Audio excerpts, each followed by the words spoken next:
Most of the time when we take photographs, we're concerned about camera movement, we're concerned about camera shake, or getting our image as sharp as possible without any movement from the camera.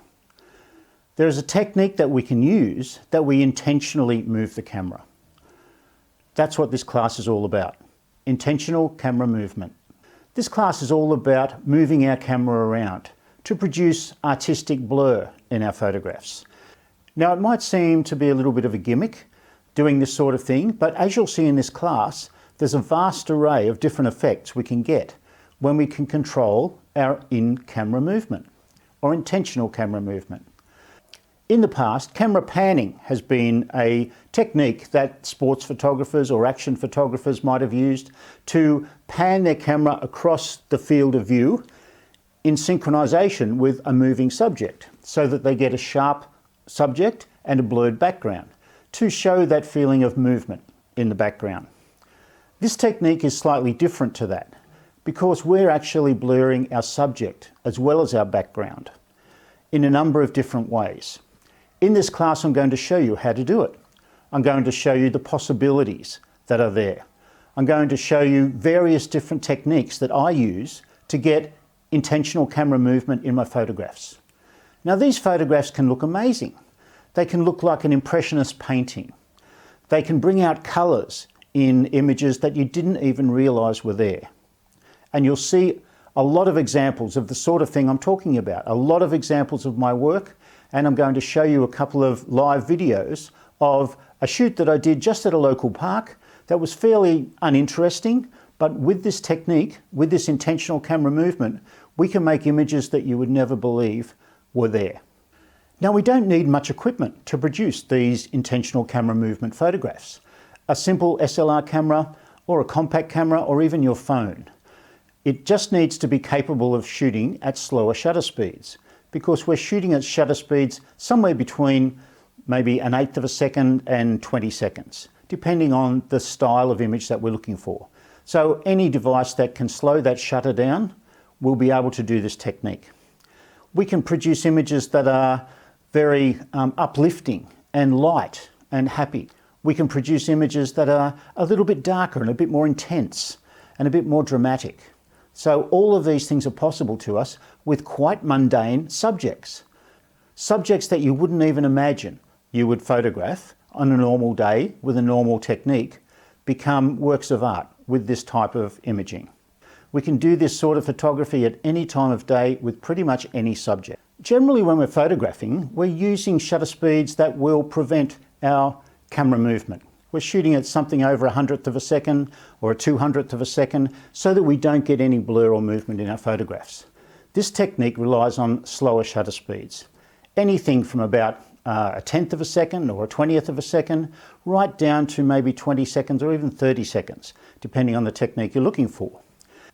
Therefore, my shutter speed is my first priority when I'm setting my camera settings. I want a slower shutter speed. I want a shutter speed that's going to give me the movement that I want. Now, it depends on my subject, it depends on how fast my movement is, it depends on the effect that I'm looking for. But I generally go for somewhere around 1/8 of a second or a 10th of a second to begin with, and then I can explore around there. I prefer to shoot on manual settings because I'm in control of my aperture, my ISO and my shutter speed. But you can probably do this technique using shutter priority, which would be S on a Nikon camera or TV on a Canon camera. Any other camera brands, you can just look up and see what your shutter priority setting is. Now, when we set our shutter speed at, say, 1/8 of a second, we need to be careful that we're not getting too much light into our camera, because a slow shutter speed is going to allow a lot of light into our camera and possibly make our image too bright. So I like to set my ISO as low as possible. My camera goes down to 100 ISO, so that's generally what I shoot these shots at. So I've got 100 ISO and maybe a 1/10 of a second shutter speed. Then I use my aperture to control how bright my picture is. My aperture is the thing that will control my exposure. If I want a slightly brighter, happier, more uplifting photograph, I might go for a slightly larger aperture. If I want something a little bit more moody, I can go for a slightly smaller aperture. Now, because of these long shutter speeds, the amount of light that we have in our environment is a real consideration, because if we're shooting in the middle of the day, on a bright sunny day, we're going to struggle to get a slow shutter speed with that bright amount of light. So generally these techniques are best either indoors or outdoors on darker days, towards the end of the day, or on a cloudy day, for instance. And that's going to be able to give you those slower shutter speeds that are going to work well for you. Now, sometimes in Australia we don't have that darkness, particularly in the middle of the day. So I'm using my smallest aperture that I can. On my camera, I go down to f22 or even f32 sometimes to give me that slow shutter speed. It's up to you when you shoot and how you shoot, and it depends a little bit on the subject or the environment that you're shooting in. If you are shooting on a bright day, you might find a benefit by using a filter over the front of your lens, either a polarizer, which will stop a couple of stops of light coming into your lens, or a neutral density filter, which is there to act like sunglasses for your camera. It will lessen the amount of light coming into your camera and allow those longer shutter speeds. So have a look at those techniques. If you want to shoot in the middle of the day, or you want to shoot in a bright environment, a neutral density filter or a polarizing filter can help you. As I said earlier, and as you'll see by a lot of the photographs that accompany this class, this technique is a very versatile technique. We can change the way we do things and upscale the photographs that we're shooting. Now, the technique relies on a moving camera when we take our shot. One thing that's quite difficult for people who haven't done this before is to get the concept of actually clicking while you move the camera. So if you're shooting a horizontal pan and you want to shoot with that movement, sometimes you'll find yourself, as soon as you click the shutter, you'll stop the camera rather than continue on and keep going. So practice. It takes a little while to get that concept because it's really foreign to us to actually move the camera and click the shutter as we go. We can vary how our image looks by varying the speed of our movement. We can go more slowly so that our picture doesn't contain as much blur, or we can go more quickly so that that blur will be longer. We can also shoot in different lighting conditions. Sunlight will give us more little specular highlight lines in our image, whereas a more overcast or a darker environment will give us a more moody, smoother sort of tones in our image. We can vary the direction that we move. We can go vertical, obviously, we can go horizontal, or we can go on a diagonal, up like this. We can tilt our camera to the side and move it. We can vary a lot of those sort of things. We've already talked about changing our shutter speed. So we can change our shutter speed to a slower shutter speed. That will give us a little bit more smoother, longer lines in our image. If we want to do a complicated movement by moving the camera around during our exposure, we might want a longer shutter speed. But we do need to compensate for that longer shutter speed with a smaller aperture or shooting in a darker environment. The focal length that we use on our lens can make a difference. We can zoom in really closely to some tree trunks and just have a single or two tree trunks in that image as we move our camera up and down, or we can zoom further back to get more of a wide angle and get a lot more of that stand of trees in that image. So that's going to vary our composition, because our rules of composition apply just the same to this style of photography as they do to normal still photography. We can also vary the look of our image by our focus point. Whatever we're focused on, whatever is our sharpest part of our image, tends to give us narrower streaks of light, whereas any part of the image that's a little bit out of focus is going to give us a broader sweep of more subdued light, a softer sort of a streak. So we can vary that as well. So, as I said, so versatile this technique, we can play around with this sort of stuff for hours. Of course, this technique lends itself to other genres of photography. Because I'm a people photographer, I love to do this technique when shooting people, particularly at night because it shows up a little bit more. I use this intentional camera movement in conjunction with flash. Flash gives me a very fast burst of light that will freeze my subjects. Then I can move my camera around intentionally to get some movement in the background. It's great to have some sort of ambient light, some point light sources, some coloured light in the background.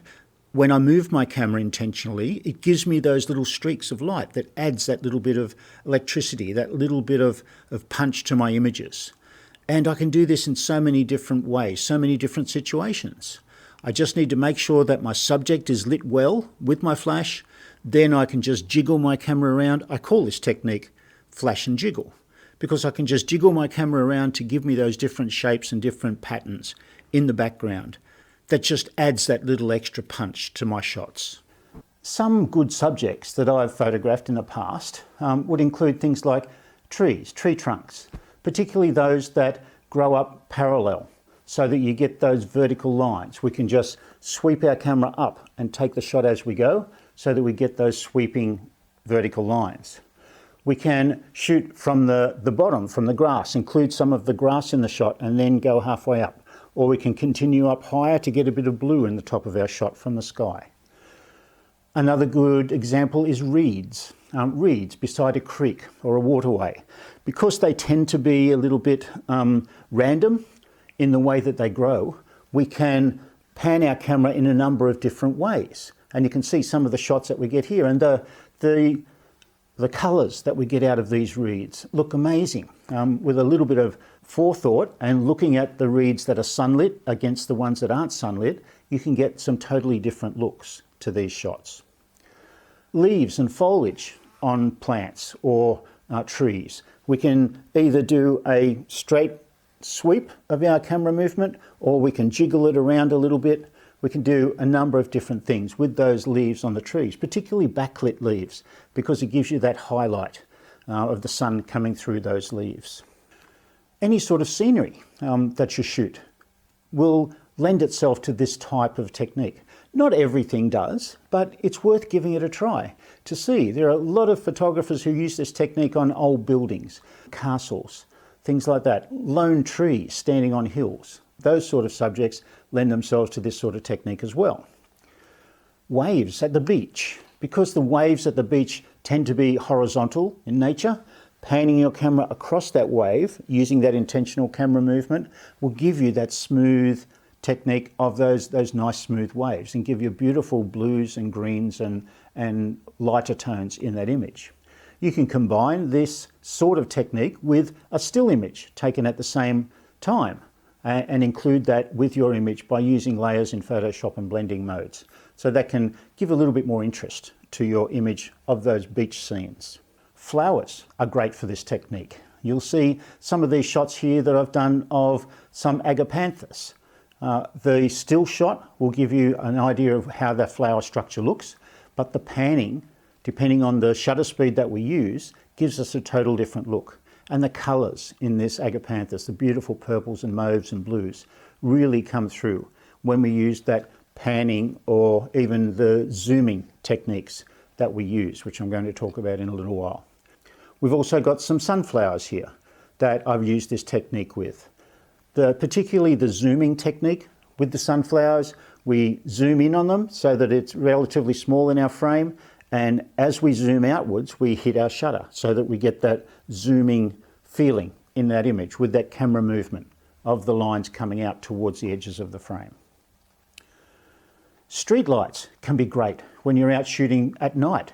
Nighttime is a great time for doing these sort of things because it allows us to use those long shutter speeds.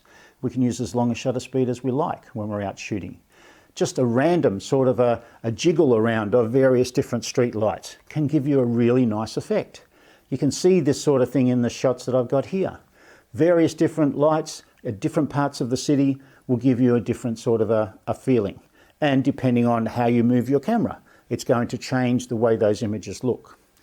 You can hold your camera still for a short time and then move your camera around during that exposure. So say if we've got maybe a 1 second exposure, we can hold our camera still and then just after half a second we can start moving so that you get a relatively sharp image of that night scene, and then you get that jiggling and that movement within those street lights and that neon lighting in the scene. Any sort of street scene really can work with this sort of technique, particularly something that's got light areas and dark areas or small detail in it. You can use any shutter speed from maybe 1/8 of a second or 1/10 of a second right down to 2 seconds or 3 seconds, depending on the light that you've got available. But nighttime is where I love to shoot this sort of technique. I love to combine the in-camera movement with a bit of flash because I love using flash.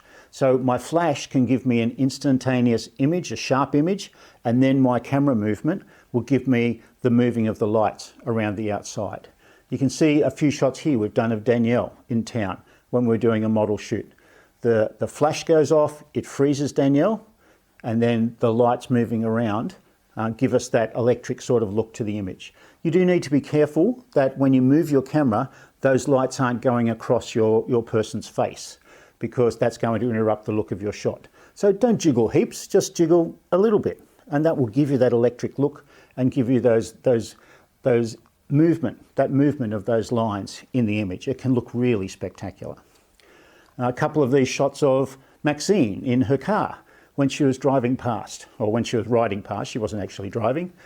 We used the flash again to freeze her motion, and then we did a little bit of camera movement to give us that exciting sort of light around the outside. So this technique can work daytime or nighttime, wherever you want to shoot. You can also just place your camera on the dashboard of your car as you drive along, facing out through the windscreen. It's best if you're a passenger rather than a driver, because you don't want to distract yourself from driving. But when you're a passenger in a car, just stick your camera on the dashboard of the car with a wide angle lens maybe, so that it gets a wider angle of view, and have your driver drive down the street. That will give you those converging lines coming back out of the frame, and it can look really interesting, particularly if you've got a lot of coloured lights in the area. So go to an area that's got a lot of coloured lighting, and that will make your shot look that little bit better. Now it's important, because we're moving our camera around during this technique, it's important to hold onto your camera. You don't want to be dropping it. So you can use a camera strap if you want to. I don't use camera straps, but make sure you've got a solid hold on your camera, because it is possible to drop it when you're doing these movements around the place. Another thing to think about is whether you're going to use your viewfinder or you're going to use your live view when you're doing this technique. It's really up to you. The results that you get aren't going to vary particularly much, depending on if you use your viewfinder or your live view, but just whatever you feel most comfortable with. Some people find it easier to see the screen when they're using the live view. I find it difficult sometimes, particularly in bright sun or very light conditions, to see what I'm doing with my live view. So I tend to use my viewfinder most of the time, unless my camera's off away from my face and I'm doing it somewhere else. Then obviously that's just more of a random thing. You might find that you need to shoot a few shots of the same subject with different movements just to get the result that you're looking for. Whoa, whoa, whoa, whoa, whoa, whoa. G'day, we're here at a local park by the lake on a very windy day to demonstrate intentional camera movement. You've heard the lessons that we've had in this class before, so you know the sort of things that we're doing. I just want to show you a live demonstration of how I would approach these sort of shots. Now you'll notice all I've got here, the only equipment I've got is my camera. You can do this with your phone as well, but you need a minimum of equipment. All we're looking for is something that's interesting, something with a bit of contrast, something with a bit of colour, so that we can use this in-camera movement to give us some shots that look a little bit different. So just looking around this area, we've got some nice trees, we've got some stands of trees here, we've got lots of leaves on the ground amongst the grass. We've got a few yachts in the background, which you may not have in your location, but we're going to try and do some of that too. So as we go through, we're going to do various different movements and show you the results of the shots that I get. Whoa, whoa, whoa, whoa, whoa, whoa. Well, the first thing we're going to do is a basic vertical movement. We're going to use these tree trunks from these small saplings in front of me here, and I'm just going to move my camera up. I've got my ISO set to 100. I've got a shutter speed of 1/8 of a second, and my aperture has just been varied to give me the exposure that I want, which is f/22 at this time of day, because it is reasonably dark at this time of day, which is one of the reasons why we're here at this time. So when I take this shot, I just make sure I focus on the trees, and then I move my camera up and click as I go. I do a couple of different exposures because the timing makes a big difference to these shots. So I'll just do a few more, maybe do one downwards as well. And that's going to give me a really nice shot. I can check on my screen to see what it looks like. and that looks really, really good because I've got my background is fairly blown out, so it's isolating my subject really nicely, even though I'm shooting at f/22. So we'll look around and see what else we can find. Catch it, put it in a jar to have and to hold. To save for later, you cannot trust it to come again.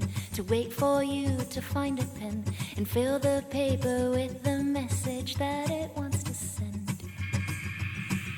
Grab it, hold it by its tail before it escapes. So what I'm going to do here, there's a little bunya branch here on the ground in amongst this green grass. So I'm just going to do a similar sort of thing. I'm going to focus on it and I'm going to move my camera down to get that brown colour of the little twig in amongst the green.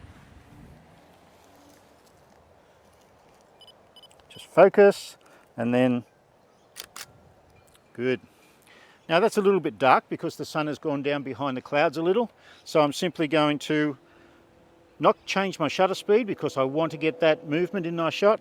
I'm going to open up my aperture a little bit just to brighten up my picture. So instead of f/22, I'm going to shoot at f/11. Okay, very nice. So the results you can get out of just mundane objects look really amazing with this technique. There's a shot right behind Robbie at the moment, so he's just going to stay there and I'm just going to shoot that. And I'll show you what it looks like. Simply some tree trunks of an old dead tree. Now because it's the sky is behind, the sky is fairly bright and it tends to burn out a little bit. That's okay, it just gives you a different sort of a feel to the shot. Just vary the way that you shoot your shot, the way you move your camera, and you can get some amazing images. From this same spot, I'm just going to do a shot of the boats over here against the sunlight of the setting sun, and I'm just going to jiggle my camera around this time, just so that I get a little bit of movement in there. Sometimes your shots don't always work the way you expect them to. Sometimes you get brilliant results. So it's just a matter of keeping out an eye out for those sort of subjects that are going to work well. We're going to head over to the lake and do a few shots of the masts of the boats out on the lake. Grab it, hold it by its tail before it escapes. You know its ways and you cannot lose it, that's what you fear. So hold it up against your ear and very carefully listen to what it wants you to hear. I'm going to shoot these yachts over my shoulder. I'm not going to shoot them over my shoulder, but the yachts are over my shoulder at the moment. And just do a vertical movement again, just so that you can see the sort of thing that I can get with that. And then we'll move on to something a little bit more complicated. Okay, so I zoom in on those yachts, I focus on them, and then I just use that vertical movement to give me what I'm looking for. Here we go. That's great. Now it's important that we use a nice smooth motion and that we don't stop halfway through. It's a difficult thing to do initially because you're used to holding your camera still when you shoot, but that nice smooth motion is going to give you those nice smooth lines in your image and make it look a little bit more romantic, sort of a little bit more impressionist painting sort of an effect. We've just taken a couple of steps over here to our right, closer to the water, and I'm going to shoot the waves as they come in and break on these little pebbles and with a little bit of seaweed in there as well, because we've got this really nice late afternoon light coming in. So for this shot, I'm going to pan horizontally when I take the shot. My exposure is the same because my light is pretty much the same as the previous shots that I took. Find it sleeping in its nest before it wakes up. Touch it gently, you want it feeling completely calm, so you can hold it in your palm. That looks great. We've got a little bit of highlight from those reflections on the water, but it still looks great. We can see those great colours in the seaweed. Whoa, whoa, whoa, whoa, whoa, whoa, whoa, whoa, whoa,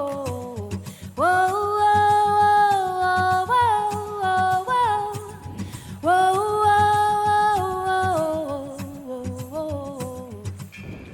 Now I'm going to shoot these trees behind me, these tree trunks, because they're nice and light in colour and they're lit by that sun, that afternoon sun. Even though we've got cars and a lot of rubbish in the background, you'll notice because of the movement of our camera that just disappears because it just blurs into the background. So just have a look at these shots. Focusing, moving upwards, and there's our image. It looks great. We'll do another one because that looks really good. Here we go. So sometimes I just zoom in a little bit to change my composition. Other times I'll shoot a little bit wider. It depends on the sort of effect that I want. Now I can't be 100% sure of what I'm going to get before I take these shots. I've just got to check my image on my screen, and if I'm happy with it, I might want to modify it a little bit to make it better. But most of the time it looks pretty good. Once you've got this technique worked out, it's a bit of a cinch to be able to do these shots and make them look good. The problem is that you get too many good shots, which is a bit of an ego thing for me. You know, I get 1,000 good shots every time I go out and shoot, but I don't really. I do.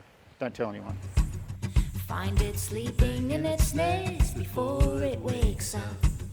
Touch it gently, you want it feeling completely calm, so you can hold it in your palm and help it grow just like it was born to be. Come, come, come, come. Whoa, whoa, whoa, whoa, whoa, whoa. We've just moved down a little bit closer to the jetty here at Valentine. I'm going to do some more of those yachts with their masts. I'm going to do a little bit, mix it up a little bit, do a couple of vertical sweeps and a couple of horizontal ones as well. Just see what I can come up with. I might even do a little bit of swirly, maybe a little bit of zoom as well. So I'll do a few different types of shots and you can see the results, the good ones and the bad ones.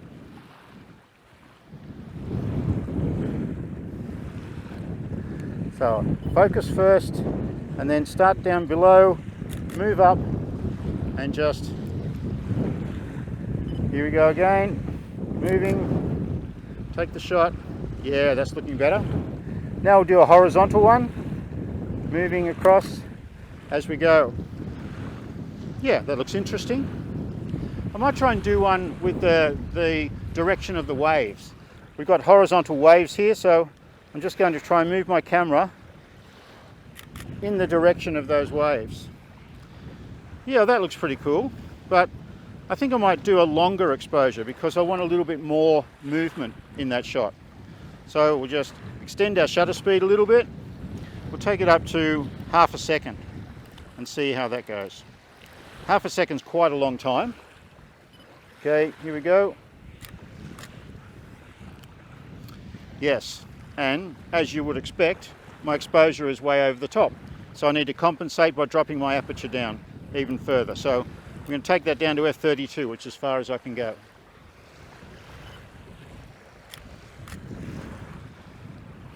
That's cool, that's good. Ready? Okay. Yeah, you'll see the results that we get are less distinct. It's not obviously a yacht because we're panning at the opposite direction, 90 degrees to the actual masts. But it's worth giving it a go anyway.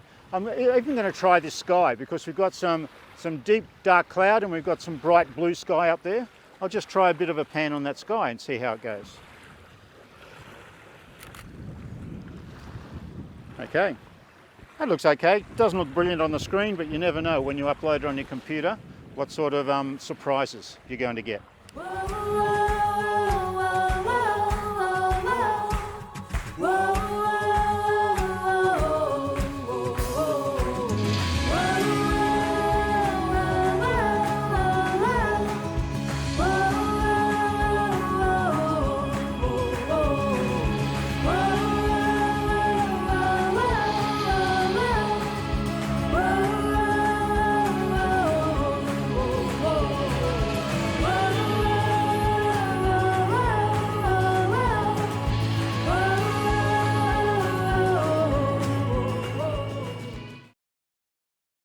Now you'll notice when I do these shots, I tend to hold my camera to my eye and look through the viewfinder. It's just the way that I've done it, I've always done it, and it feels more comfortable for me to do that.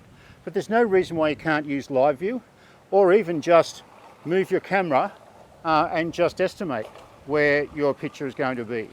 I could dance around here and just shoot things anywhere, and I might come up with a huge result. I might even get a crowd of people coming along to watch me. But if you move your camera, it doesn't really matter if it's up to your eye or looking at the screen, you can still get the good results. But if you can, keep your stance nice and steady so that you're not moving around or swaying around somewhere.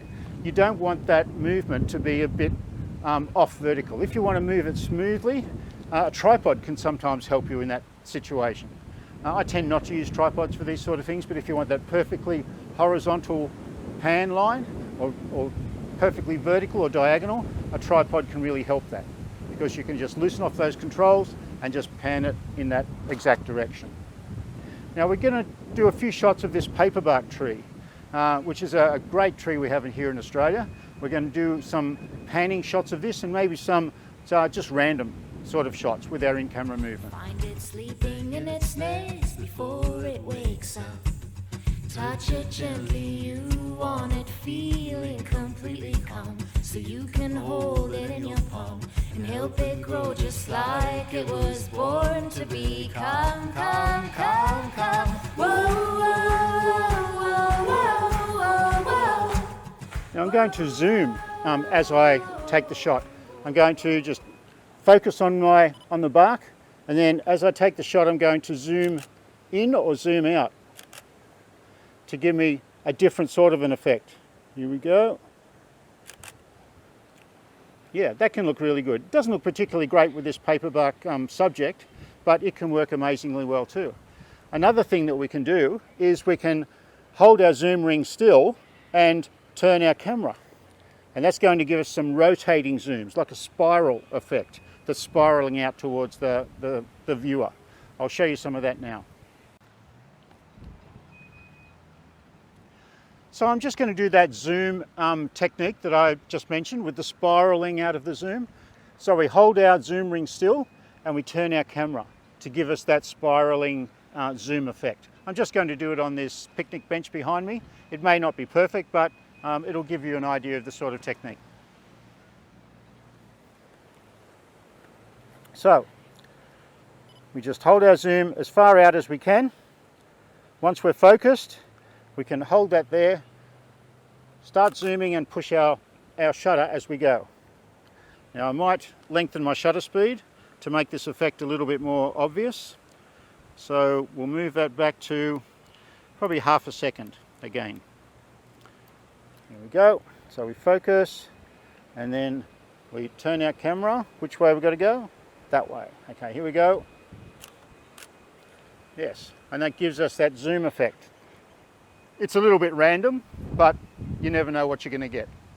You'll see some pictures of some flowers that I've done earlier in this class where I've used this effect, and it works quite nicely. So it depends on your subject, what sort of techniques will work. I'm just going to do something to finish up here, just combine a bit of flash, just from my pop-up flash on my camera, nothing too fancy. I'm going to flash Robbie, who's my subject for the day. Robbie's my video guy. I'm going to use my flash with a slower shutter speed. So I'm going to do that in-camera movement as you've seen some night shots previously in previous classes. But we're going to use that flash to give a sharp image of Robbie, and we're going to move the camera around to get some movement in the shot as well. So here we go. Now Robbie's not going to smile, so that's okay. Here we go. That's looking good. One more. All right, and just a little bit of movement in there. I want to try and get, okay, that's it. And I'm going to do a bit of freestyling here. We often get better results when we freestyle. There we go, good stuff. He's trying to hide himself behind the camera. Those shots look horrible, but at least you can see the technique, okay? Shooting that sort of stuff at night is so much easier because you don't have to worry about the tones of the background overpowering your main subject. So that's it for today with this shoot. I hope you've learned a little bit about in-camera movement or intentional camera movement. I'll see you in the next class. Thank you for watching this class on intentional camera movement. I hope it's given you a bit of enthusiasm to get out there and try this stuff. Photography is a fantastic medium to work in. It's so versatile, there are so many different techniques we can use. And the more things you try, the more things you have in your repertoire, and the more effects that you can do, the more exciting it makes it for everyone. I've been doing this for 40 years or more, and I still get excited about things that I'm going to do next week. It's a great thing about photography that we're constantly learning, and I want to be constantly teaching you people about all of this stuff so that you'll get the enjoyment and the satisfaction that I get out of photography. I'll see you all in the next class.